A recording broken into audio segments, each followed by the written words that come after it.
What's going on, everybody, and welcome back to JohnnyKpicks. And in this video, I'll be going over my full card picks and predictions along with my bet that I have so far for UFC Vegas 66 Cannonier versus Strickland. Now, first things first, as always, I say it every time, please hit the like button for me. If you're new to the channel or if you hadn't subscribed yet, please hit the subscribe button. And don't forget to turn on those notifications so you don't miss out on any of my new videos or any of our live streams every Wednesday night, 6 p.m. Central, 7 p.m. Eastern time. Me and Blood Money, we always do our UFC breakdowns live stream on that night. So definitely check us out. We always do other ones too. So it's always good to have those notifications on. So we pop up here and there. Now, last night, fun. UFC 282. Let me jump to that screen real quick. It was a fun one in the beginning. Got a little crazy in the main card. We'll get there, but overall on my picks, I ended up going 10, 1, and 1 because of that draw at the end. And for my bets, I had 7 of them. I won 5, and I ended up winning plus 2.91 units profit. So that makes 5 winning cards in a row. So I'm on a little roll. I got one more to go to close out the year with 6 in a row. So that's my goal. And yeah, we'll just go over these really quick because some of these are really fun and some of these were a little crazy. So we'll get there, and you know about what I'm talking about. So here we go. Saman versus Kozlo. Interesting fight. Both these guys were young, so they kind of made some mistakes here and there. Saman landed that illegal knee, got a point deducted in the second round, and ended up finishing Kozlo in the third round.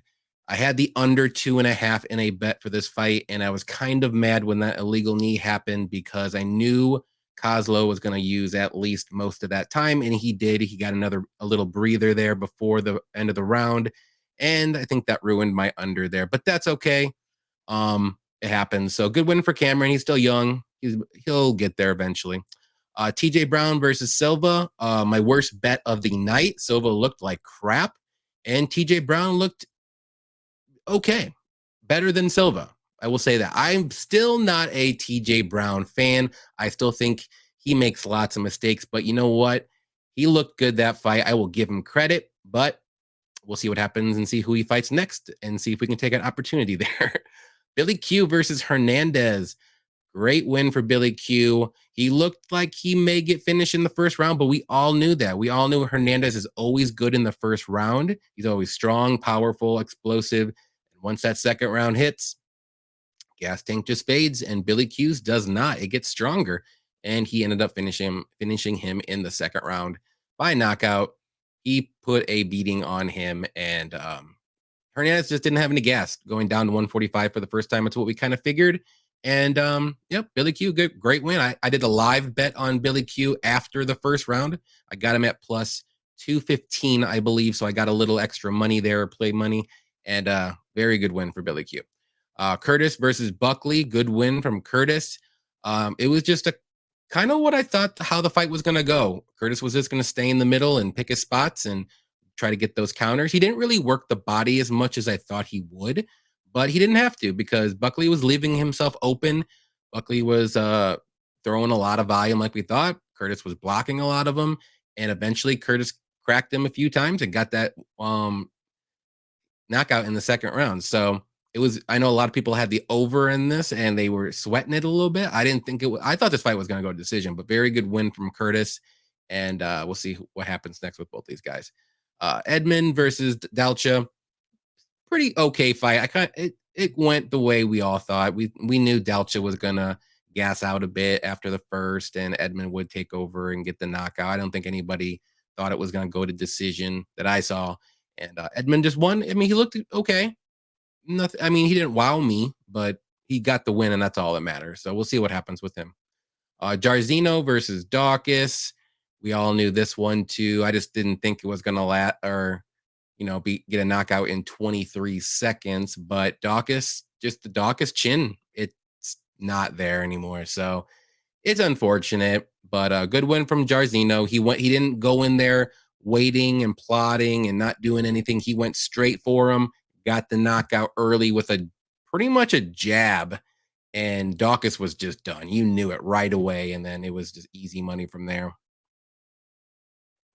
Definitely the easiest bet that I did, even though I was a little hesitant for some reason, and I don't know why, but I ended up doing that bet, so I'm okay. I'm glad I did that one. Roas Jr. versus Perrin. Yeah, this kid is legit on the mat. He had great composure in this fight. I thought he might crumble under the pay-per-view pressure with the big crowd. Nope, the exact opposite. So this guy is good. He just needs to work on the striking. He's still young. His grappling is there. I mean, he can still work on his grappling. He's got some stuff that he can work on, but man, it is good. So we'll see what happens with him. Fight of the night, I think, was Ilia Topuria, Bryce Mitchell. Man, Ilia is the real deal, guys. So he made it look easy. He might have had a couple little like small scares that Bryce did for him, but man, he dominated that fight on the feet. Stuffed most of Bryce's takedowns, and Bryce just had nothing left then.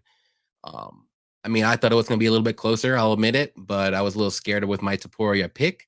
And now we know Topuria will not be a close favorite or underdog probably until he fights someone very, very good. So we'll see.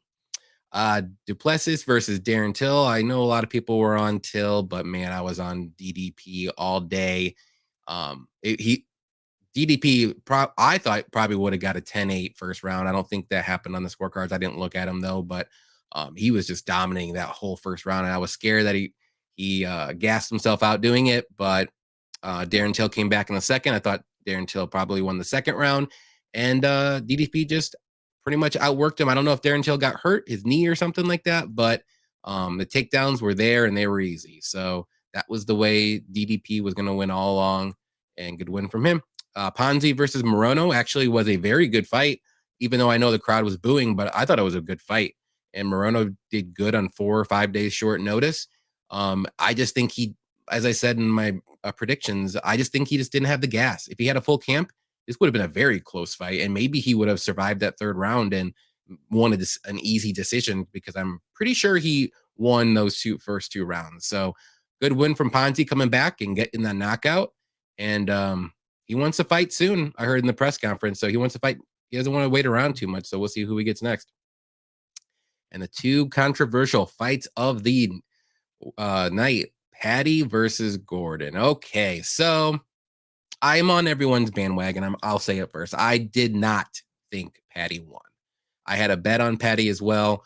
I thought that bet was done, and the judges gave Paddy an early Christmas present, I think. But I will say this in Paddy's defense, or anybody who thought that Paddy won, which I don't think there's too many other than Paddy.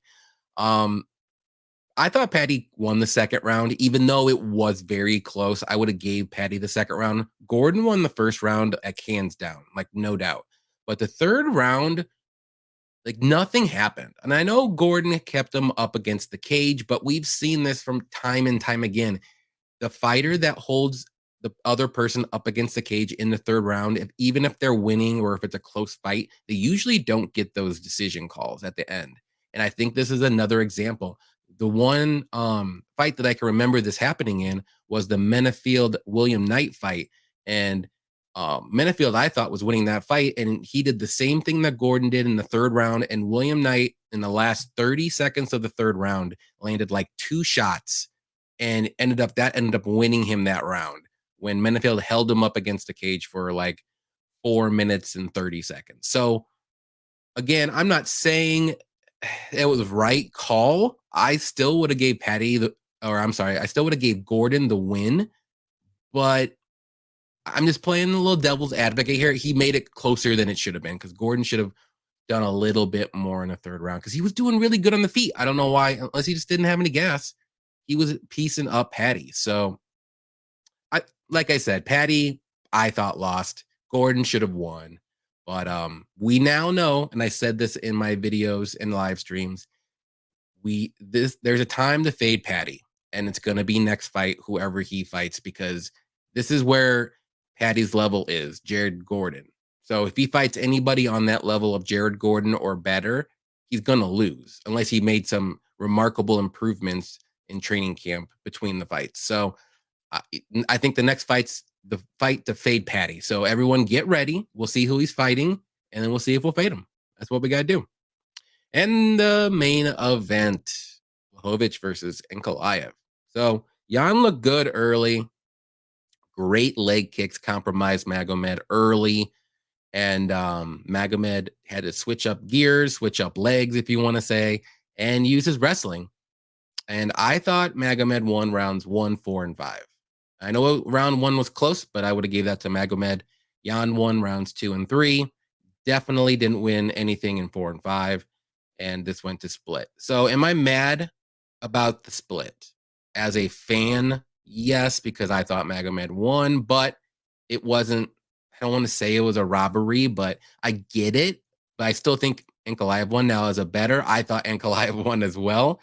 But even Jan thought he lost. So weird fight. Weird 2 fights to end the night. And it was a very good night until those 2 freaking fights. So that's UFC 282. And I guess in Dana White's press conference at the end said the next vacant title fight for the light heavyweight championship isn't going to be this rematch. It's going to be Jamal Hill versus Glover in Brazil. So how weird is that?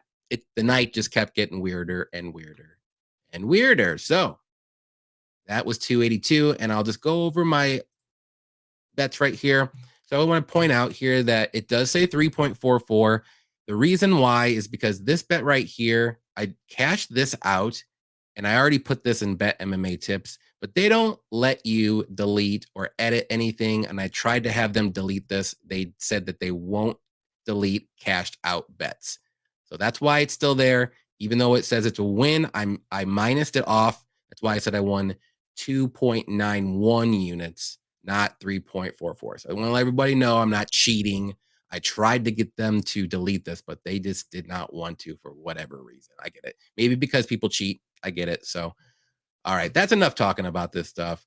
And we will go into UFC Vegas 66 picks and predictions. We'll go to the first one. I will quickly go over some of the things that I was mad about or the fights that were scrapped. Michael Morales versus Fakhretdinov. I thought that was going to be a banger of a fight. I really like Michael Morales, but that's done. And then Brandon Royval versus Amir. That would have been a great fight too, but Brandon broke his wrist. Sucks. He's one of my favorite fighters to watch too. So let's jump into the first fight. It's going to be Sergey Morozov versus Journey Newson. Morozov is 18-5, 33 years old, 5'6", with a 67-inch reach. Newson is 10-3, 33 years old, 5'5", with a 67.5-inch reach. So Morozov he's a well-rounded fighter. He's got good wrestling. He's got good striking. He's got decent power, not the greatest. I mean, he can knock out people, but he doesn't have like that death touch. He can be hittable at times. He can get rocked. He does leave himself open for counters sometimes if he's a little too aggressive. It's something to watch for in this fight. And Journey, he's a solid striker. He's got good power as well. He's got good wrestling. We haven't really seen it in the UFC that much. He doesn't have the greatest takedown defense as well. But this is an interesting fight to start the night off. But I'm going to go with Morozov. I just think he's a little bit more well-rounded. He can get the takedowns if need be. On the feet, I'd give him the technical edge, but I am a little worried that he might get a little reckless and Journey will pop him. But other than that, I just think Morozov is the better fighter here, to be honest. And my only one little worry would be just Morozov gets clipped by Newsom early or something like that, and then maybe he just doesn't have it in him to go 3 rounds or whatever. So I'm going to go with Morozov here. Don't really love the line for money line. I might look at the props or something like that, but I don't like the money line too much. So I'm going to trust that Morozov gets it done. And I'm going to say he wins this one by decision. Both guys are pretty tough. And they usually go to decision. So give me Morozov by decision for the first one. Next one is going to be a fun fight. David Dvorak versus Manel Kape. Dvorak is 20-4, 30 years old, 5'5", with a 68-inch reach. And Kape is 17-6, 29 years old, 5'5", with a 68-inch reach. So Dvorak is a very good technical striker. He's got solid grappling, but he doesn't really go for takedowns that much. But if it does get to the mat, he can scramble. He can he can take the back. He can just he has very good grappling. He's got solid takedown defense as well. And Kape is a very good striker as well. He's got very good power. He's got the knockout power, and for that division, he's got very good counters. He can use some wrestling and takedowns. We've seen him use that in a couple of his fights, but he's mainly a striker. He's going to want to strike, and I don't see him using it that much in this fight unless he gets in trouble or if he gets rocked. But we have also seen him slowly fade as the fight goes on if he pushes a pretty high pace early on, but sometimes he can be low volume too, so he can go 3 rounds too. But I'm gonna ever so slightly lean Kape here. I just think he's the more dangerous fighter. He can get that knockout in this fight. We've seen Dvorak get dropped by Nicolau in his last fight, and but he didn't get knocked out, so he's durable, but he can get rocked if he's not. If he's not careful here. But I think this fight will go to decision. I think it's going to be a stand-up striking war here. It's going to be closer than the line says. Again, I don't love the money line. I do think Manel wins this one, though. It's going to be a close 29-28 decision. But it wouldn't surprise me if Dvorak wins this one 29-28 or a split, because he's really good. He was just on the wrong end of the Nicolau fight in his last fight, and that was a very close fight too. So I was there at UFC Columbus when that happened, and I thought Dvorak won. He didn't win the second round when he got dropped, obviously, but the first and third were very hard to score. So yeah, give me Manel here. I think he wins a close 29-28 decision. All right, next one we got Brian Battle versus Renat Fakhretdinov. I can barely say that, but you know what I'm saying. Battle is 8-1, 28 years old, 6'1", with a 77-inch reach, and Renat is 20-2, 31 years old, 6 foot, with a 74-inch reach. So Battle's taking this fight on short notice, but he's got good striker. He's a good striker. He's got some good power. We've seen that in his last fight with that head kick.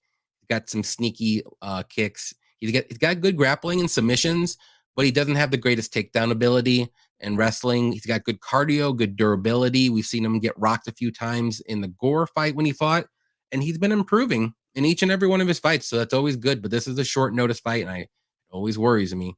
And then Renat is he's got okay striking, solid striking, good power on the feet. He's got very, very good takedowns and very, very good wrestling. He also has a pretty good gas tank to do that for all 3 rounds. And for me, it just comes down to the wrestling here. And I'm going to go with Renat. I think he's going to be able to, at very least, keep it close on the feet if it stays there, but I don't think it's going to. And I think he's going to have the better wrestling, and Battle's takedown defense isn't great. It's at 55%. So it's not, I think he'll be able to get those takedowns really easily. Rinse and repeat here. Maybe Battle fades a little bit quicker than we've seen him since it's a short notice fight. But give me Renat here to win. I'm going to say by decision again. Both these guys are tough. And yeah, give me decision here, Renat. I mean, if Battle was on full camp, I might think about it a little bit closer, but it's going to be a tough fight for him. All right, next fight is Maheshate versus Garcia. Maheshate is 9-1, 23 years old, 6 foot, with a 71.5-inch reach. Garcia is 14-3, 28 years old, 5'7", with a 68-inch reach. So Maheshate is a very solid striker. He's got good straights down the middle. He's got good power in his hands. He's going to have the height advantage here. I believe like 5-inch height and about a 3.5-inch reach advantage. So it's going to be a little bit bigger. And he doesn't really have too good of takedown defense, and he doesn't really have a ground game. So he's mainly just going to be a striker, and he's going to want to try to stuff those takedowns. Now, Garcia, on the other hand, is very well-rounded. He's got solid striking and solid power on the feet.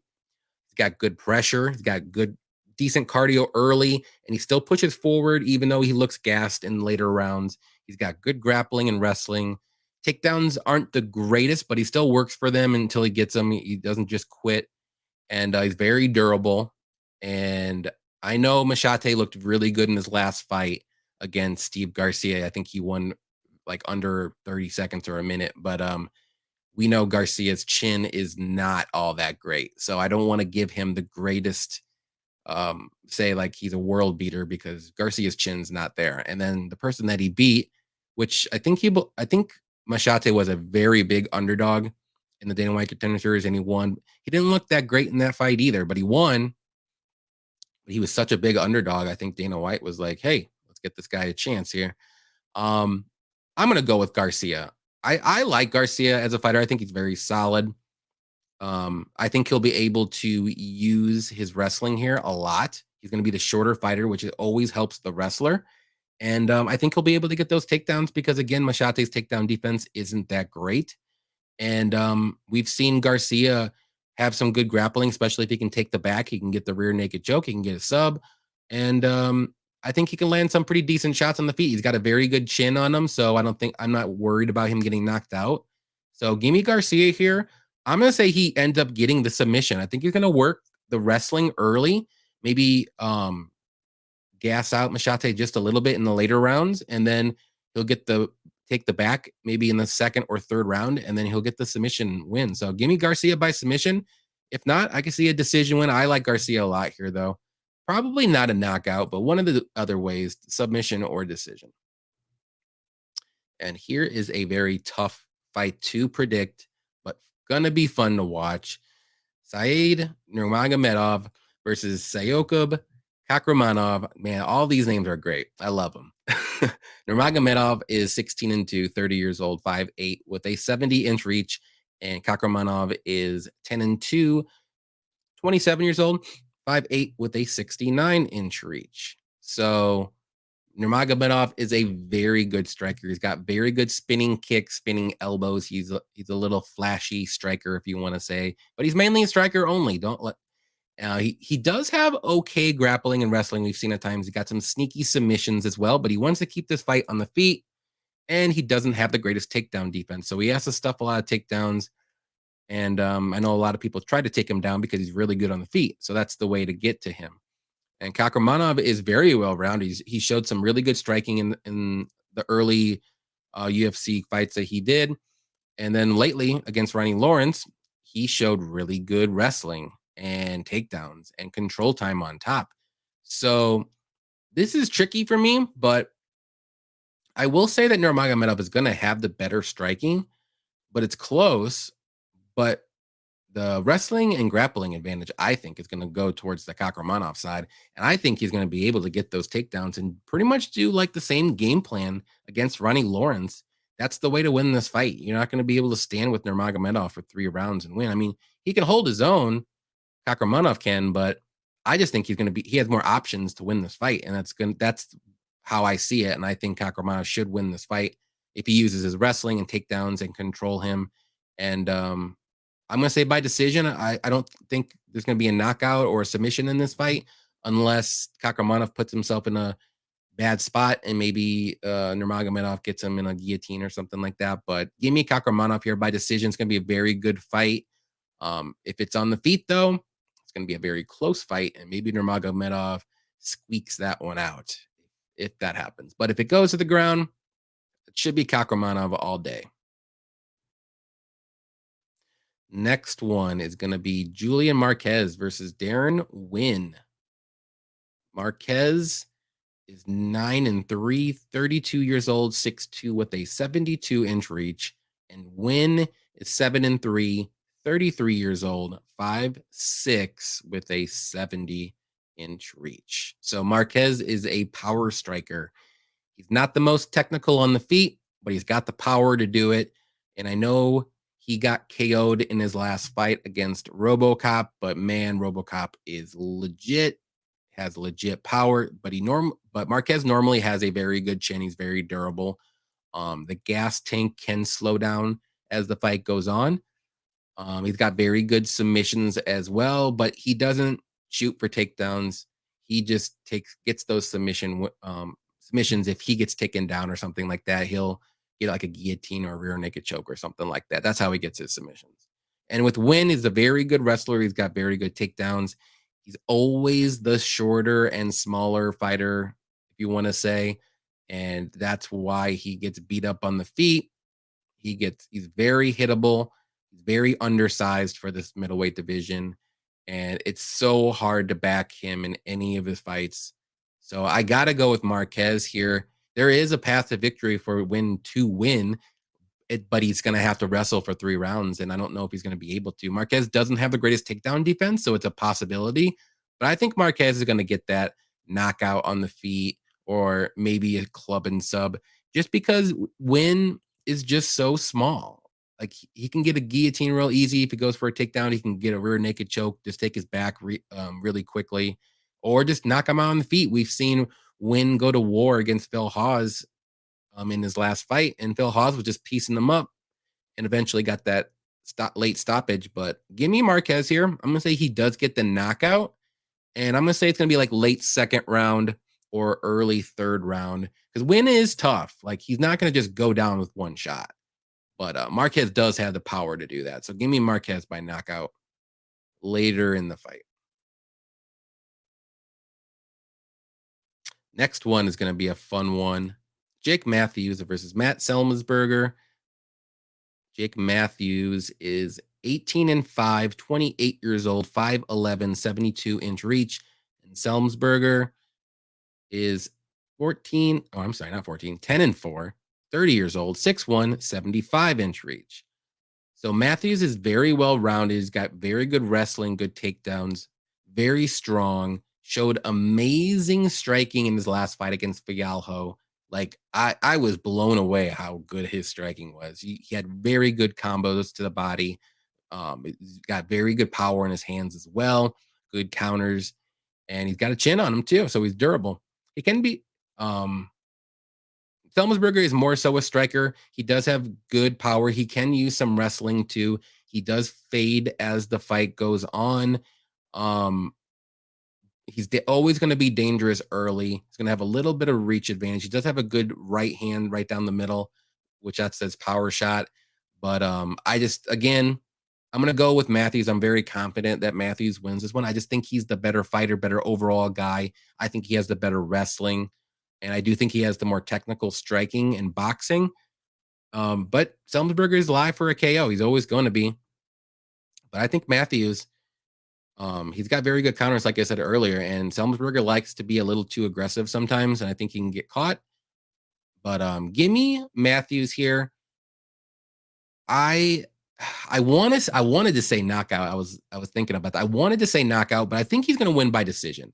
Semelsberger is very durable, even though he looks like he should gas out and give up. But he's done it a few times now, and he survived the 3rd round. I think he does more of the same here. I think Matthews uses his wrestling more so in this fight, especially later in the fight. And I think he wins a very comfortable decision, but I wouldn't be surprised if it's like a late knockout in the 3rd round. So give me Matthews by decision. Very good fight. And I'm very interested to see how Matthews looks after his last fight. All right. The only women's fight in the last 2 cards, Cheyenne Vlismas versus Corey McKenna. Let me get here. There we go. Taking forever. Vlismas is 7-2, 27 years old, 5'3", with a 63-inch reach. And McKenna is 7-2, 23 years old, 5'3", with a 58.5-inch reach. So I know a lot of people know who Cheyenne Vlismas is. I don't want to get into that. But Vlismas is a very good striker. She's got solid takedown defense. She showed that in her last fight. She's got very good kicks, very dangerous kicks with KO ability. And McKenna is a very good wrestler, very good grappler. Not the greatest striker. She has a very short reach, so I think it's a big disadvantage for her for striking. And I think this is an easy fight to predict. I mean, it's going to be one way or another. It's going to be Vlismas on the feet, or it's going to be McKenna on the mat. I mean, let's be honest. So do I think Vlismas can get a knockout or a decision, or do I think McKenna can get a submission or a decision. So I've seen McKenna in some of her fights start out very slow and not even try for takedowns, and that worries me. So I'm going to go with Vlismas here. I was very impressed with a lot of her takedown defense in her last fight. And I know McKenna is a better wrestler and grappler than Mallory Martin, but I just don't think McKenna is going to be able to take her down for like 3 rounds and win a decision.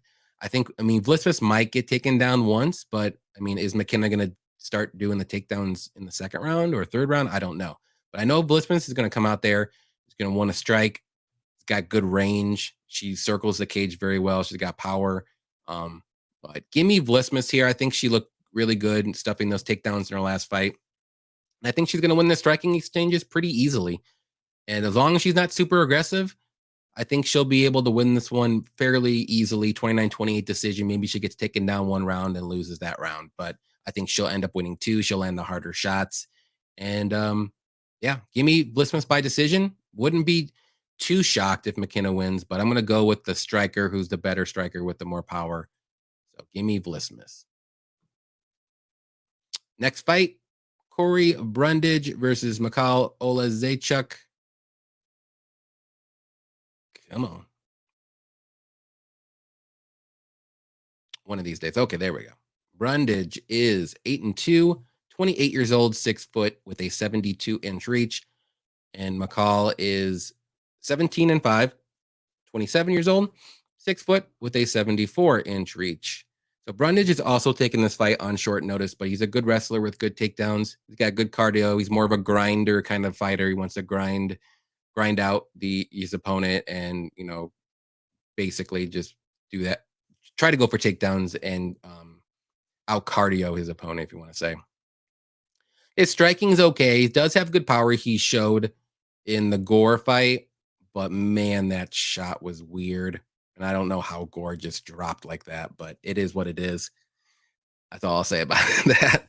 McCall is a very good striker, great boxing. He's got fast counters, fast jabs, good solid power.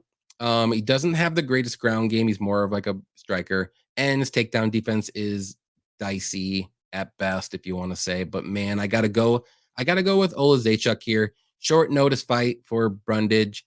I think Oleksiekczuk puts on a good pace. He pressures a lot. He's going to always keep Cody on his back foot. And we've seen Cody not really want to engage in the striking sometimes. He doesn't really like to get, like, especially against really strong strikers that have the knockout power. He kind of like just tucks away a little bit. And I think that's going to be a big mistake because Oleksiekczuk works the body a lot. And I think eventually it's just going to get that knockout in the first or second round. So give me Oleksiekczuk by knockout. I like this as a parlay piece. I think he wins this one. If Cody was on a full camp, I mean, it could be a little bit different story. But again, I just don't like fighters taking short notice fights in certain spots. And I think this is definitely one of them. All right. Drew Dober, Bobby Green. Great fight here. Drew Dober is 25-11, 34 years old, 5'8", with a 70-inch reach. And Bobby Green is 36 years old. Oh, I'm sorry, 29, 13, and 1, 36 years old, 5'10", with a 71-inch reach. So this is definitely going to be a banger of a fight. Both guys are mainly strikers, though. Bobby Green has shown some solid wrestling in the past if he chooses to use it, which he hasn't been choosing to use it very often. And so this fight is probably going to play out on the feet. So what do we like here? Well, Drew Dober is going to have the power. Let's say that's hands down going to have the power advantage. I will give him the durability advantage as well. He's got the best chin probably in the UFC, one of them at least, top 3. This guy will never get knocked out, especially after he fought Terrence McKinney and he didn't get knocked out. He got dropped like 3 times and he looked good. He got up and got the knockout himself. So if he can't get knocked out like that, I don't think Bobby Green's going to be able to knock him out. There's no way. But Bobby Green does have a very good technical striking. He's got a very good jab. He has very good cardio. He is kind of a slow starter, and as the fight goes on, he does get better. Um, but man, I'm gonna go with Dober. This is a very close fight, though. I just think Dober is gonna be able to land the cleaner shots. He has a potential for getting Bobby Green out of there with a knockout. And Dober has good cardio. Bobby Green has solid cardio as well. And I think this goes to decision. And I think Dober's just gonna land the better strikes, the harder strikes. He's gonna take one to give back two. He works the body as well. And yeah, I like what I see from Dober. I'm not saying Bobby Green's a bum, but I think this is a very tough matchup for Bobby. And sometimes he can go in there being a little too confident, sometimes too. And that gets the best of him sometimes as well. So give me Drew Dober. This is going to be a very close, fun fight to watch, but going to say by decision, though.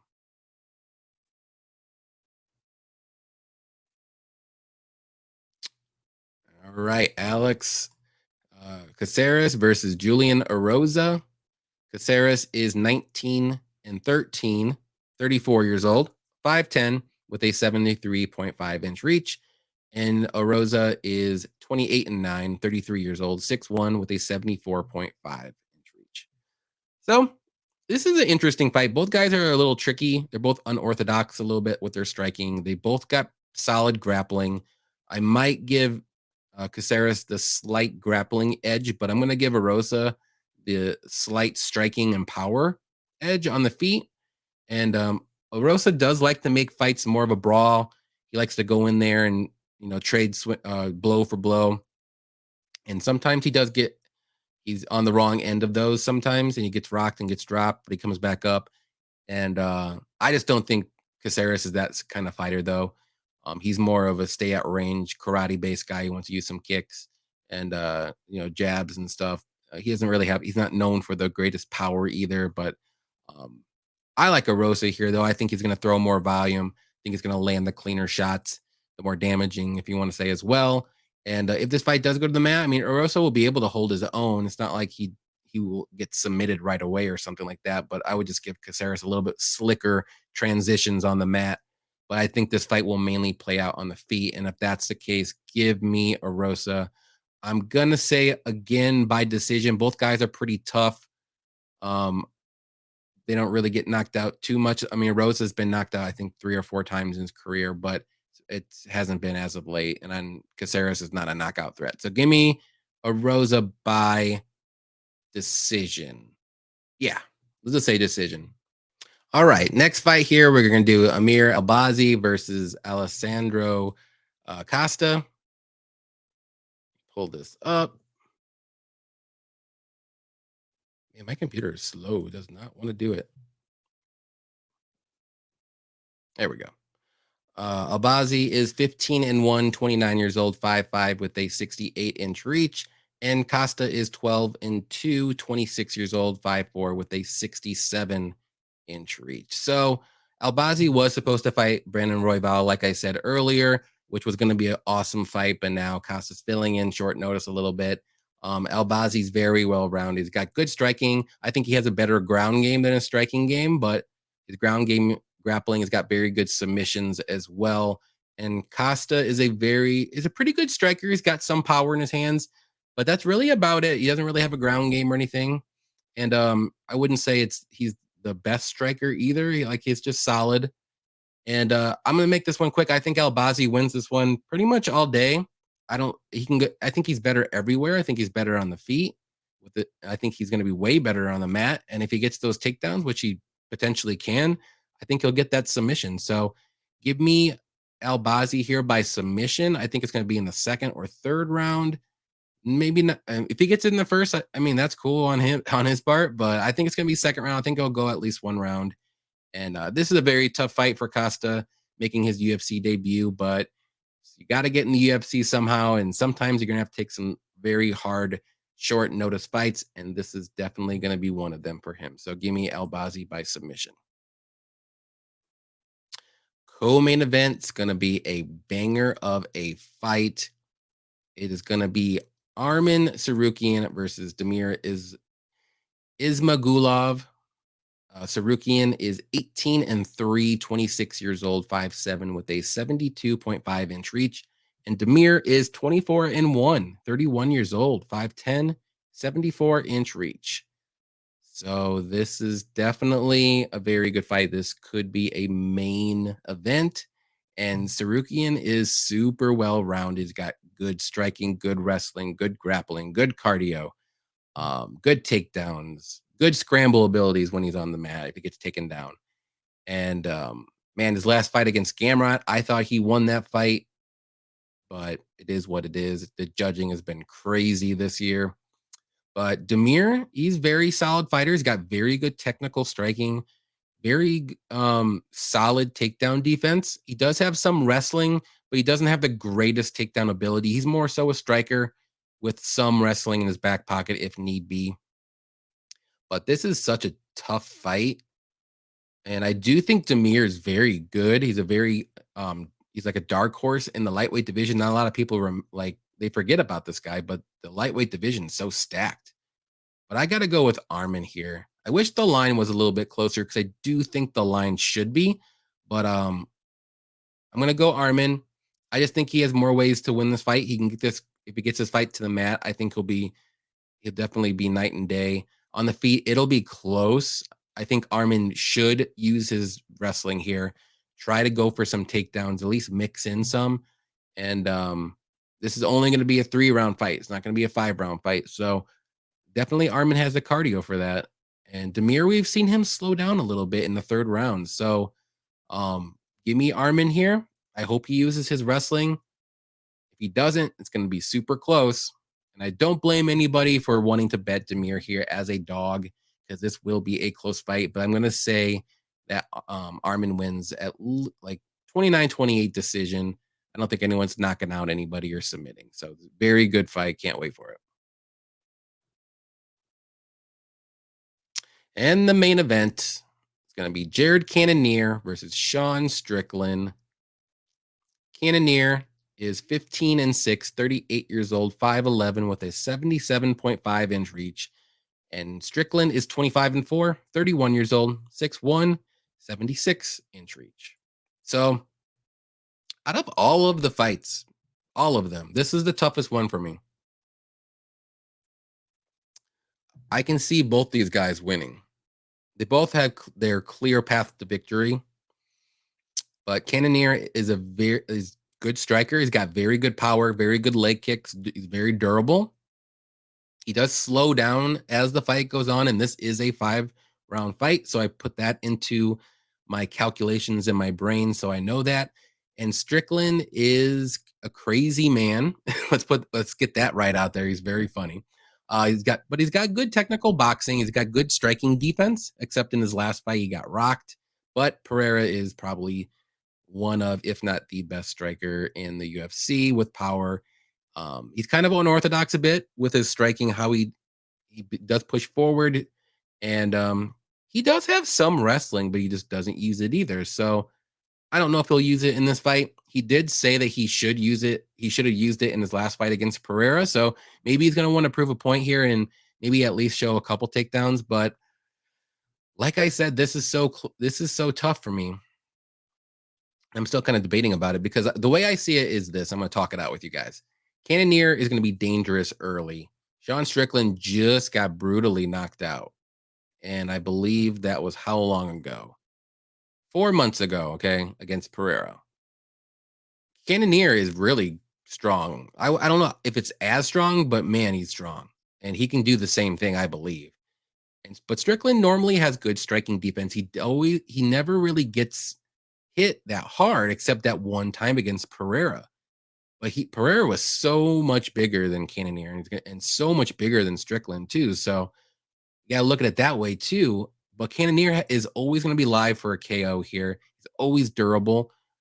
But I guess the question is, do I think Sean Strickland can make it into round 3? That's when I think he's going to shine more. Round 3, round 4, round 5. He's got good cardio. He'll push a pace. He'll always keep Jared on his back foot. And Jared slows down. So I'm gonna lean ever so slightly with Sean Strickland. I'll be worried for him in the first 2 rounds with getting a brutal knockout again, but if he can survive, I think he's gonna win a very close 48-47 decision. He's gonna outvalue him. Jared's a little bit low volume at times, and especially as the fight goes on, he's more low volume. So that's something to think about when you're thinking about this pick. I think Strickland does win a decision. I'm not super confident. I'm probably not going to bet this fight at all. It's just really sketchy. Um, yeah. I'm even like thinking about it right now after I said I could see Cannonier landing a knockout shot early in the second round, but I'm going to go Strickland by decision. Not super confident. So for my bets, I only have one right now. I'm watching a couple lines because they're really close and I want to see where they go. But the one bet that I do have is a 1.5 unit bet on Jake Matthews, and McCall Oleksiekczuk to win. And I got that at minus 105 in a parlay. With Oleksiekczuk, like I said, I just think Cody coming in here on short notice, it's going to be a tough fight for him. Oleksiekczuk's going to be the better fighter or a better striker.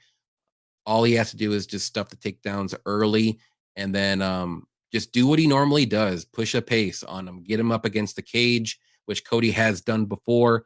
He put his back against the cage and kind of covers up. And if he does that, I mean, it's going to be game over because Oleksiekczuk is going to tee off on that. And then Jake Matthews, like I said, he's in the second leg. I just think he's the better fighter in this matchup for sure overall. I like his striking more. He's got good power in his hands. We saw in his last fight. He's got better wrestling than Matt. I just think he's everything that Matt has. I think Jake is one step ahead of him, just like one notch better. So give me Jake Matthews here in that second parlay. But that is it for right now. That's all I got for you. Thank you, everybody, for watching. I will definitely have more bets as the week goes on. So be sure to check my Instagram, my Twitter, and in the comment section below here. I always put them down there whenever I do them. And yeah, this is the last card for the year. Hope everybody enjoyed the video. Hope everybody enjoyed the year of fights. We had a lot of great cards that were awesome and some questionable judging. So hopefully next year will be better. So until next time, guys, happy fight night.